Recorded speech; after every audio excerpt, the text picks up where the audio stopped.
Good morning. I was recently watching a video by Ashlyn Eaton, and she was going through some items in her house that she has had for a long time. And I love that concept because I have things in my home that I have owned for 10 years or longer that I would love to share. But I have things that I need to do today. So I think that I'll bring you along for this productive morning. And along the way, kind of show you some of the items that we are still using, that we've had many years, and that's still serving us well.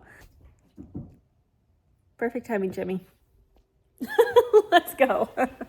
One of the first things that I want to do this morning is make a batch of cookies. I like to usually have cookie dough in the freezer ready to go so that whenever I need a cookie, I can quickly bake one off.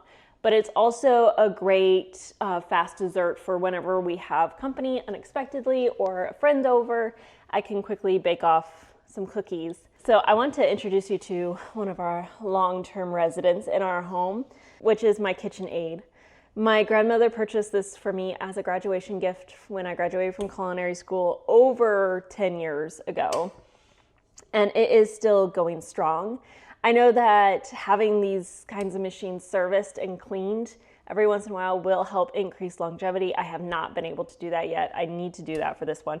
But even without, it is a workhorse. It is still going very strong, and it's been a very useful tool in my kitchen. I really do love having the stand mixer. So let me pull out all the ingredients for these cookies.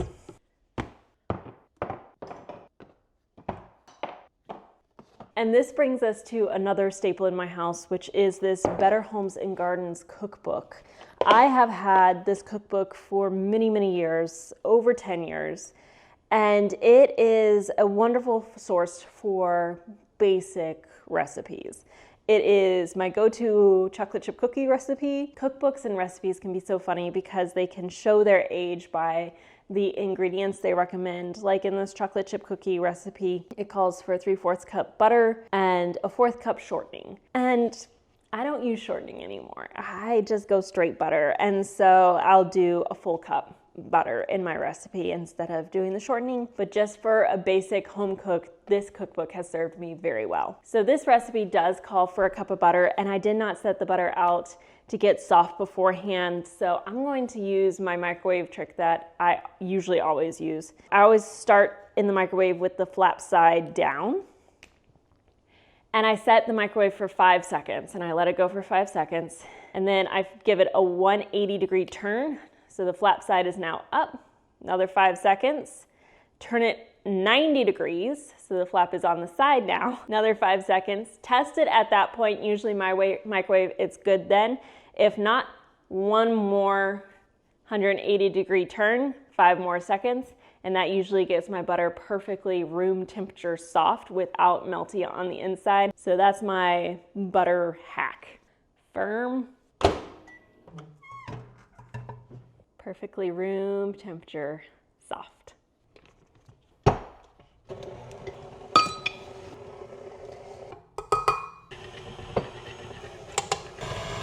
A little trick for anything pastry that you're making. Flour develops gluten when you mix it with liquid. So do all of your heavy mixing before you add your flour and your liquids together. So with these cookies, I like to give everything a thorough beating, get it all mixed up and incorporated. Before I add my flour, I'll give it a quick blitz to get it incorporated.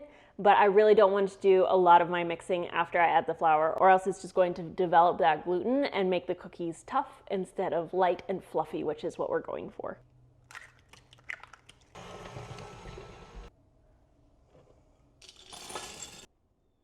My scoop, on the other hand, is one of those things that I have not been able to find a good, sturdy brand that has lasted me through the years.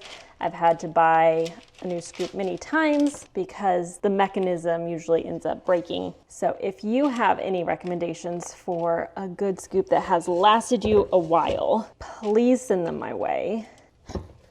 And I love a good chunky cookie. And I'm putting them so close together in order to save space in the freezer because they're not touching, they're not going to freeze together.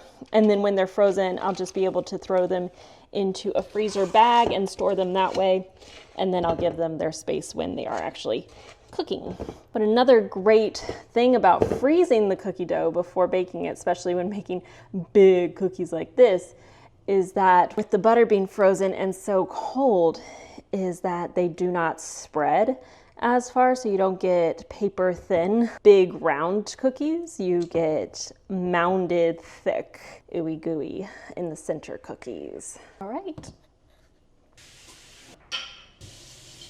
These jars I've had since 2016, 2017. So 7-8 years now. I was going through my everything that's plastic in my house must go era, and definitely going about it the wrong way. Getting rid of perfectly good storage containers, swapping them out for glass ones. But since making that switch, these have served me well, and I'm still using them and loving them. Okay, the next thing I need to do is clean up the playroom so that I can vacuum it.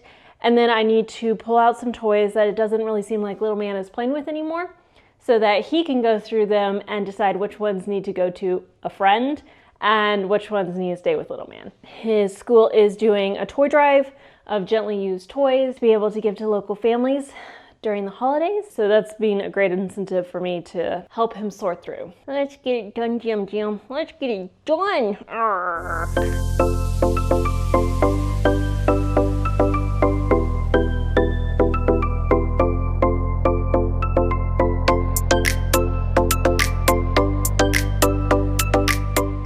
This Shark vacuum is another one of those things that we have owned for almost 10 years.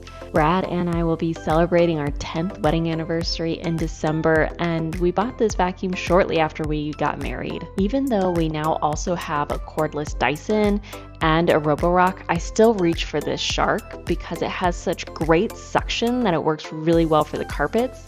But my favorite feature is that it is bagless and it empties so easily.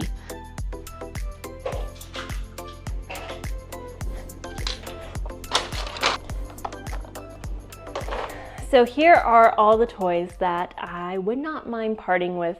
Some of them he still plays with occasionally.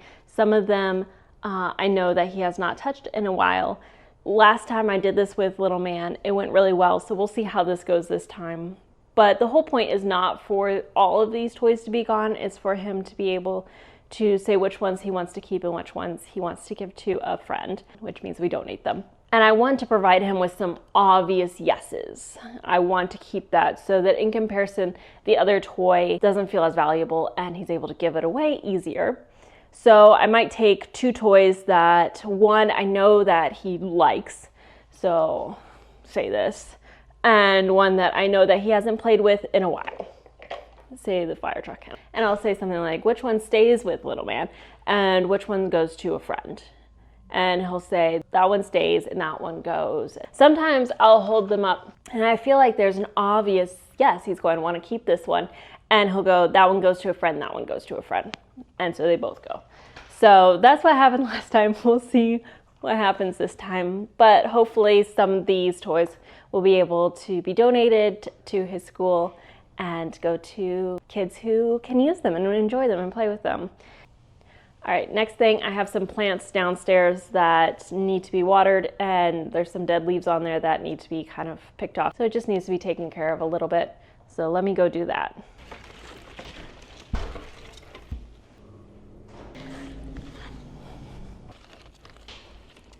I've only had these specific plants for about 3 years, but these are cuttings of cuttings, many generations of cuttings that I have taken from a plant that I maybe got 8 or 9 years ago. So in some form, this plant has been with me for many, many years. And if you don't eat them, I'll have them for many more. Brad ordered me some BLUELAND products to try, which is perfect timing because I just used our last dishwasher tablet last night. So we have toilet bowl cleaner, laundry detergent tablets, and dishwasher tablets, and the containers are so cute.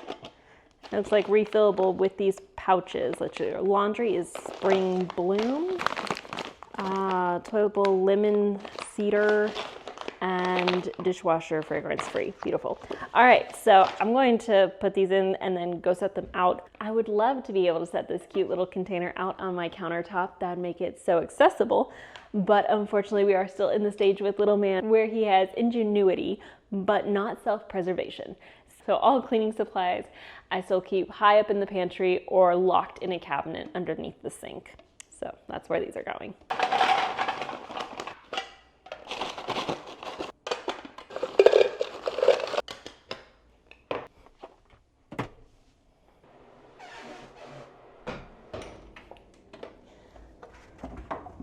And then while I'm at it, I need to refill some other cleaning products. So let me go ahead and do that.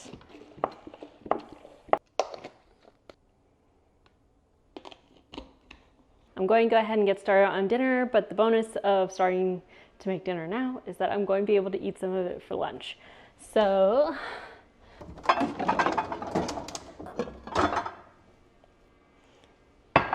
here's another one that has been with us for a while. This was a wedding gift from one of Brad's grandmothers.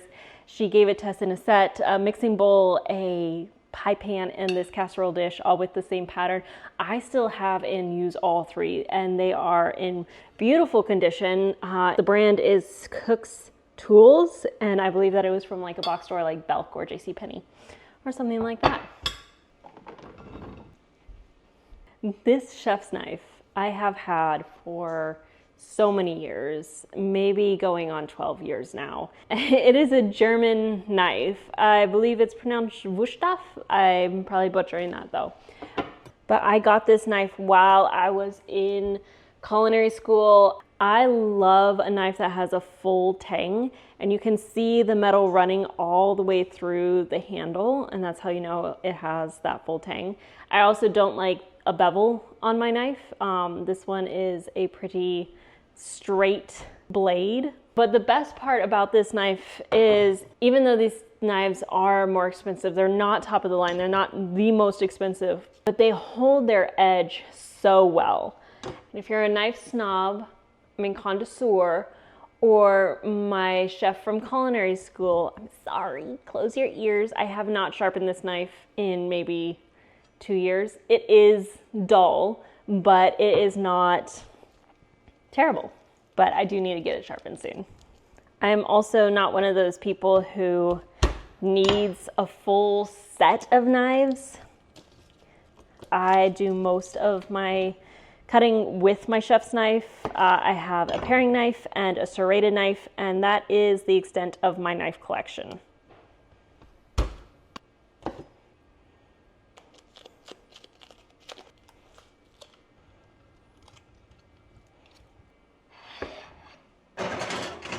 All right, another thing that has served us well for many, many years is our Vitamix. Brad and I bought it shortly after we got married, so it's almost going on 10 years, and honestly, it works like brand new. It's got such great power. I love this blender. So we roasted off these tomatoes and garlic, and the cheese has gotten all melty. If this was a normal family, I would just mash up the tomatoes and mix everything together, super easy, but Brad and little man do not like the texture of tomatoes. They will eat it when it's blended, but they do not like the texture of the skin and the mushiness of the inside, so we'll blend it. All right. Mix that up with the melted cheese. And I'm just doing a portion for my lunch right now. So we'll scoop some of that out and add all of my remaining spinach to wilt in the warm sauce. The remainder of this sauce, I'll just put it in a container. And then I've got our tortellini. I get this in bulk at BJ's and then freeze most of it and then pull it out when I need it. So I will just cook a portion for myself, and then this evening I'll cook up some more and mix it with the warm sauce. I'll probably stop by the grocery store and grab some more spinach too. And then that's dinner ready. And that's all I have for this morning. So thanks so much for joining me, letting me share some of my favorite items that I've had for many, many years. Of course, I want to encourage you that if you are in the market for these items, these are great ones to purchase. But if you already have something that's working well for you, I encourage you to keep it. None of these are worth throwing away something that you already have that is working. But again, thanks so much for hanging out with me this morning, and I look forward to seeing you next time.